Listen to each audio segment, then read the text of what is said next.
ठीक है sir, strength के तो पूरे सिग्नल्स हैं, लेकिन अब सबसे बड़ा वो मन में बात रह जाती है ना, जिसने तेजी मिस कर दी, अरे जो मेरी थर्सडे को फ्राइडे को भी कन्विंस नहीं हो पाया, वो क्या? देखो, दो लोग हमेशा रिग्रेट करेंगे इस तरह के मार्केट में। एक जो शॉर्ट करके बैठे हैं, हाँ, तो एक तो शॉर्ट करके बैठे हैं और वो रिग्रेट करेंगे, बढ़ता जा रहा है बढ़ता जा रहा है, तो ये उनका पहला रिग्रेट है जो चलता रहेगा। दूसरा रिग्रेट उनका बाद में होगा जब वो शॉर्ट काटेंगे, क्योंकि जब वो शॉर्ट काटेंगे वहीं पर बाजार टॉप बनाएगा, उसके आसपास ही कहीं कहीं बनाएगा, उसके बाद थोड़ा घटेगा भी, फिर उनको लगेगा अरे यार बहुत गलत टाइम पे काटा, पहले काट लेते तो ठीक था, या उस समय नहीं काटते थोड़ा और खड़े रहते तो ये तो उसकी तरफ है। दूसरा रिग्रेट तेजी करने वालों की तरफ से, अरे यार लिए ही नहीं, रह गया, अरे लेना था, दिख भी रहा था भाव अच्छे हो गए, यहाँ से तो क्या ख़राब होना था, मिस कर दिया 22 में 23 में 24 में 25 में हर जगह। या फिर किसी ने लिया भी है थोड़ा बहुत, अरे यार और लेना था, इतना सही लिया, ज़्यादा लेना था, लग भी रहा था ये, और अब वो फिर खुद को समझाने का लग भी रहा था, और लग रहा था तो लिया क्यों नहीं, लेकिन उस समय हिम्मत नहीं होती, प्रॉब्लम ये है। सो ये तो रहेगा। इसलिए हमारा आज के लिए तो खैर ये है कि जितनी सोच शुरुआत हो उतना ज़्यादा उतना जल्दी खरीदें, वो तो आज के लिए। लेकिन जो लोग मिस कर गए तेजी को, उनको बाय ऑन डिप्स की स्ट्रेटजी रखनी चाहिए। जो ट्रेडर्स हैं पहले सपोर्ट लेवल पे भी खरीदें और इम्पोर्टेंट सपोर्ट लेवल पे ऐड करें। पहला सपोर्ट लेवल छोटा होता है, इम्पोर्टेंट सपोर्ट लेवल बड़ा होता है डेटा के लिहाज से, दोनों जगह आपको खरीदना है। स्टॉप लॉस को बढ़ाते चलें और तेजी की पोजीशन को होल्ड करें, बेचने की हड़बड़ी जल्दबाजी न करें। आपको याद होगा बुधवार को हमने कहा था, पहली बार ऐसा हुआ है कि मैंने सीरीज शुरुआत होने के एक दिन पहले ही सीरीज का आउटलुक दिया, राइट, गुरुवार को शायद नहीं, हाँ गुरुवार को, हाँ एक दिन पहले, हाँ क्यों ये लग रहा है कि, और सोमवार से हम कह रहे हैं कि इस बार आपके भाव भी आ जाए, जल्दी आ जाए, तो जल्दी से मत बेचिए। मिड कैप स्मॉल कैप शेयरों में अच्छी तेजी है, इसलिए इन्वेस्टर्स अगर आप हैं तो अब भी पैसा लगा सकते हैं आप।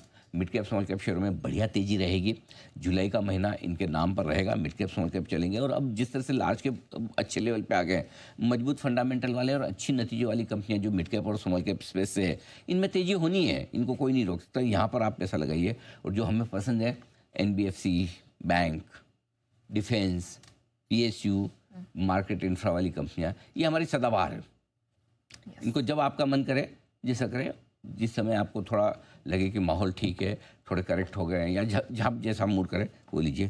केमिकल, ऑटो इंडस्ट्री और टेक्सटाइल, 3 छोटे सेक्टर और हमें पसंद है, बार बार लगातार हम इसकी बात कर ही रहे हैं। और कुछ मेटल, IT, फार्मा जैसे शेयर जो ग्लोबल मार्केट से जुड़े हुए हैं, अमेरिका से ज़्यादा जुड़े हुए हैं, इनमें भी धीमे धीमे थोड़ी खरीदारी के संकेत हैं। IT आप देखिए नैस्डैक लाइफ हाई पर है, ठीक है। मेटल, करेंसी आपकी डॉलर इंडेक्स 3.5 साल के निचले स्तर पर। फार्मा में अभी अब तक नहीं आया, तो अब क्या टैरिफ आएगा, अब तो उस टैरिफ को सलटाने में लगे हैं, नया लगाने का विचार करें। चुपचाप फार्मा 90 दिन निकाल दिए, देखो 80 दिन तो निकाल दिए बिना टैरिफ लगे हुए। धमकाए के सदा कुछ बड़ा और कुछ बड़ा जल्दी आने वाला, ये जल्दी है इनकी जल्दी करते करते 80 दिन निकाल दिया, आज तक नहीं लगाया, नहीं लगा। और आपको याद होगा वो भी एक बाइट निकलेगा, मैं लगातार पहले दिन से कह रहा हूँ, ये जिंदगी में कुछ भी कर ले फार्मा पे नहीं लगा पाएगा। ये आपने बिल्कुल सही कहा, मैं पहले दिन से कह रहा हूँ। क्यों, जितने भाई मरते हुए आदमी को दवा न मिले और बहुत महंगी मिले, उसकी बद्दुआएं ऐसी लगती है ना, वो अफोर्ड ही नहीं कर सकता कोई प्रेसिडेंट, कोई नेता अफोर्ड नहीं कर सकता, बाकी टाइम पे चल जाए। लेकिन आदमी ऐसे, तो अमेरिका दवा ना मिले अमेरिका को तो हालत ख़राब हो जाएगी। वो डिपेंडेंट है सब पे, और कहीं भी कर लेंगे वो, उसकी भरपाई करने के लिए कहीं और लगा देंगे, वो चलेगा। फार्मा पे हो ही नहीं सकता, और हुआ ही नहीं अब तक। और फार्मा पे हो गया तो अमेरिका वाले हो जाएंगे सारे के सारे अगेंस्ट इनके, बोले ये क्या कर रहे हो भाई, दवा तो ढंग से खाने दो।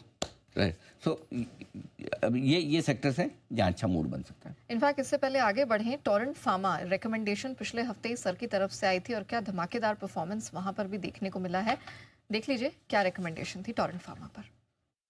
टोरेंट फार्मा यहाँ पर खरीदारी करने की राय है। स्टॉप लॉस लगाएं 3200 का, 3300 3375 ये टारगेट है आपके लिए। कैश ही मान के चलें इसको, एक तरह से एक बार ये मान लें।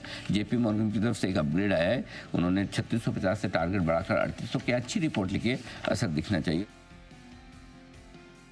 Stock of the day. Alright, चलिए।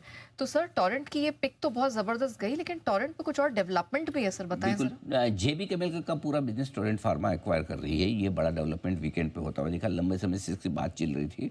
अब ये डील मैं बता दूं कि टोरेंट फार्मा के लिए ये डील बेहद पॉजिटिव है, बेहद पॉजिटिव है।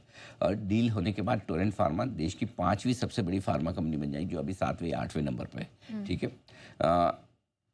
2-3 चीज़ें अच्छी है। एक CDMO कारोबार में टोरेंट फार्मा को एंट्री मिलेगी, जो डील की प्राइसिंग की है वो करीबन पी मल्टीपल के हिसाब से देखें तो 10% डिस्काउंट पर की है। वो टोरेंट फार्मा के लिए अच्छी, उन्हें थोड़ी सस्ती वैल्यूएशन वाली कंपनी मिल रही है। क्रॉनिक थेरेपी के मामले में टोरेंट फार्मा नंबर 1 कंपनी हो जाएगी इंडिया की, ठीक है। ये डील वैसे दोनों प्रॉफिटेबल कंपनियां, 30% आरओसी की वाली कंपनी आप खरीद रहे हैं जो कि हाईली प्रॉफिटेबल है। फिर भी जो प्राइस दे रहे हैं उसके हिसाब से तीसरे साल से ईपीएस एक्रेटिव हो जाएगी कंपनी, यानी कि तीसरे साल से टोरेंट फार्मा की ईपीएस इस एक्विजिशन की वजह से और बढ़ती हुई दिखेगी। अब इसमें एक ही चीज़ है जो देखने वाली, चूंकि पूरी कैश डील है तो ये जो पैसा उन्हें इस डील के लिए देना है 13,000 करोड़ रुपए के आसपास के, इसकी फंडिंग कंपनी कहाँ से करती है, कितना खुद के पास पैसा है, कितना पैसा वो उधार लेते हैं और उसको किस तरह से स्ट्रक्चर किया जाता है, वो एक चीज़ है। ऐसे में अगर मार्केट को ये कंसर्न हो कि इन्होंने बहुत बड़ा खरीद लिया और कैश में खरीदा है और उस वजह से स्टॉक अगर किसी वजह से नीचे आए तो खरीदने का बेहतरीन मौका है आपके लिए, डरिए मत। और क्योंकि लोगों को लग सकता है कि एक तो डील 1,600 रुपये के आसपास हुई है, ठीक है। जेबीके मिल्क की, जो जेबीके मिल्क की मार्केट प्राइस से नीचे हुई तो जेबीके मिल्क के इन्वेस्टर्स के लिए वो समस्या है। अच्छा। टोरेंट फार्मा को तो सस्ती मिल रही, काफ़ी लोग तो यहाँ तक अंदाज लगा के बैठे थे, एक बार जेबीके मिल्क का भी स्टॉक दिखाए, काफ़ी लोग ये अंदाज लगा के बैठे थे कि 1,900 रुपये के आसपास डील हो सकती है। 1,900 के मुकाबले में 1,600 रुपये के आसपास ही डील हुई। मुझे तो लगता है एक्चुअली इन्होंने सस्ता खरीदा है। अच्छा। खाली ये कि ऑल कैश डील है, इसलिए पैसा देना पड़ेगा काफ़ी। तो मुझे लगता है कि अगर आपने फ्राइडे को भी खरीदा है कोई चिंता की बात नहीं है, हमने फ्राइडे को बोला ही था। अगर आज कमज़ोर खुले डेफिनेटली नीचे में मौका है इन्वेस्ट करने के लिहाज से, आज खरीदेगा, कोई दिक्कत नहीं। चलिए, तो टोरेंट फार्मा पर ये एक स्टॉक ऑफ द डे है, लेकिन और भी स्टॉक ऑफ द डे जिस पर हम चर्चा करेंगे, और उससे पहले